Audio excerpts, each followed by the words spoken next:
Hello and welcome, guys. We continue talking about basic emotional skills, and today we're going to talk about our second skill, more precisely differentiating your emotions. So, seeing how one emotion is different from another emotion. How we can do it? First of all, we can differentiate emotions based on context, like depending on which situations they appear in. For example, if somebody took something that you considered yours, most likely you feel angry. If you lost something important, most likely you feel sad. If you saw something interesting, most likely you feel interest and surprise, let's say. So basically what we do, we judge on our emotion based on situation. This is number one, what we can consider in order to differentiate emotion. Number two, what we can consider is our body language. So normally if we get tense like this, we are scared. Okay, and our mouth often goes like this. This is fear, signs of fear. If we have desire to hit something, if our body is more like violent somehow, maybe we feel angry. If we want like to jump and we feel very energetic and kind of excited, this can be joy. Okay, so we can also, second way in which we can differentiate emotions, paying attention to how our body feels. So sadness, anger, joy, disgust, shame or guilt, all of them feel differently in your body. And your task is to pay attention to how your particular body feels and paying attention to what emotion appears. And this way you can be able to recognize your emotions in the future.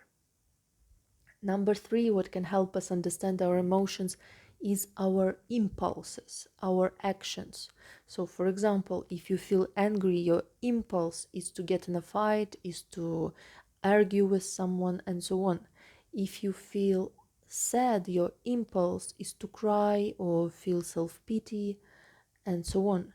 If you feel joyful, your impulse would be to share this joy, to laugh, to smile, and so on.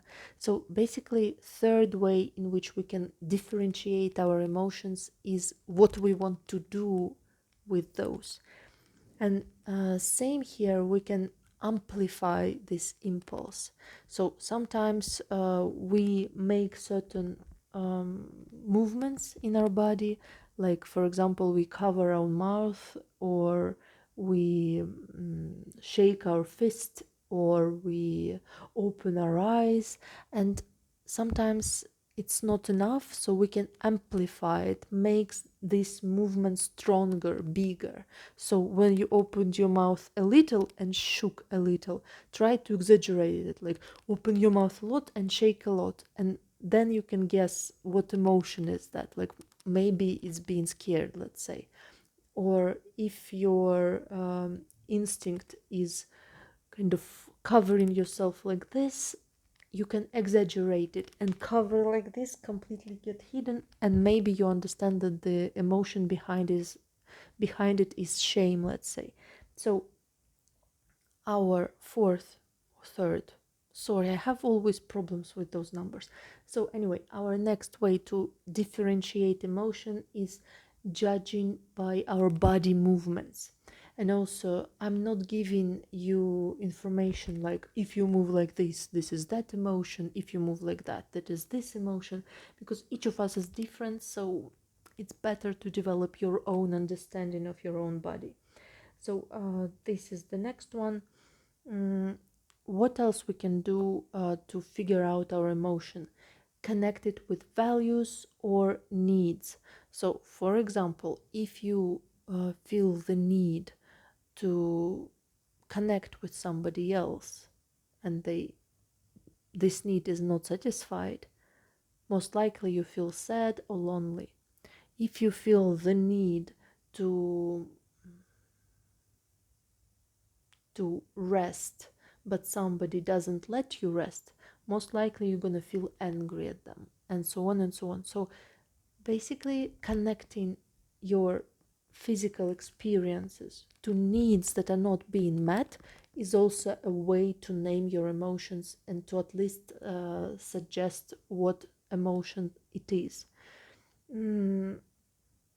Next, what you can do, you can rely on other people to help you understand your emotions.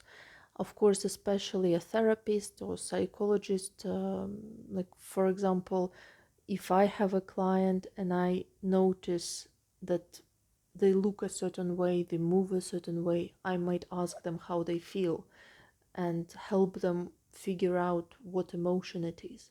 So, another way to differentiate emotion is to ask other people and to have this relationship with another person where you can kind of ask their feedback. What am I looking like? What emotion do I seem to be having? And so on. I am just explaining this all in details because unfortunately not everybody has the skill of distinguishing our emotions, so it's really important. Yeah, and this is more or less it about emotions.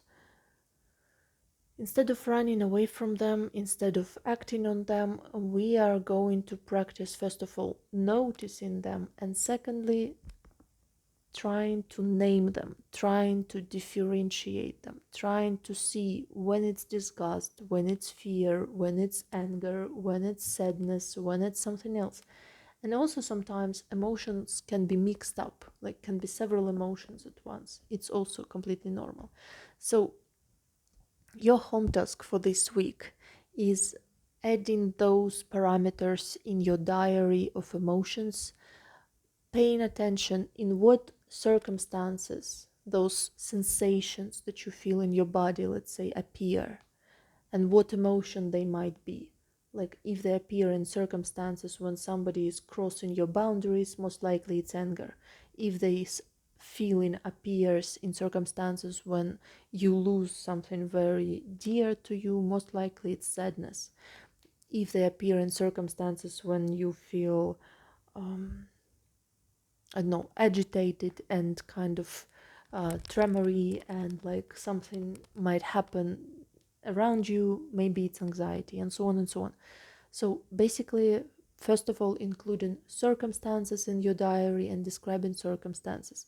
Secondly, describing your needs and values that might be connected to those emotions. Thirdly, adding to the diary your impulses, what you are tempted to do on this emotion. If you feel angry, you might be tempted to shout, to fight, to slam the door, to, be engaged in this kind of conflict. If you feel sad, you might be tempted to self-isolate and cry or something like that, and so on and so on. So pay attention to what you're tempted to do. Then fourth thing that you can pay attention to is your body movements. And by exaggerating them, you can understand your emotion better. Like, for example, if you lift your shoulders a bit, try lifting them very high and try to understand what emotion is that. If you shake your fist, try to shake it. Wait, my God. I'm sorry. Try to shake it very hard, and then you can understand what emotion is that, and so on and so on. So you can amplify the emotions and understand what they mean this way. Yes, and lastly, you can rely on other people and ask them for help to figure out what emotions you're feeling. This way, when you practice it daily, you will develop more nuanced sensitivity towards your emotions, and you will be able to name what emotion you feel exactly right now, or what several emotions you're feeling right now. If your differentiation between emotions is okay, if your skill is developed, you don't need to do this exercise.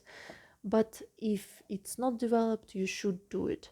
Technically, normally, we should be doing this in our childhood, in our attachment relationship with our parents, with our family, when, for example, we feel scared and our parent is naming the feeling for us and explaining to us, yes, this I don't know, car appeared out of nowhere, you got scared, it's not fine, it's normal.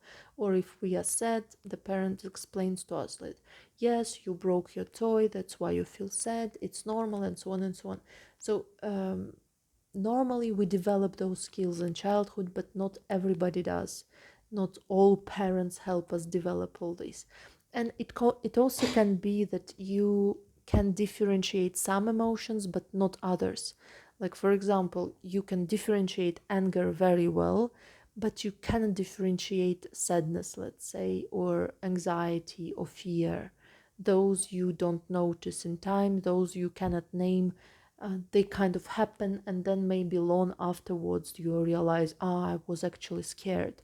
So check out, maybe you don't need to practice this exercise for all of the emotions, maybe you just need to practice it for some emotions.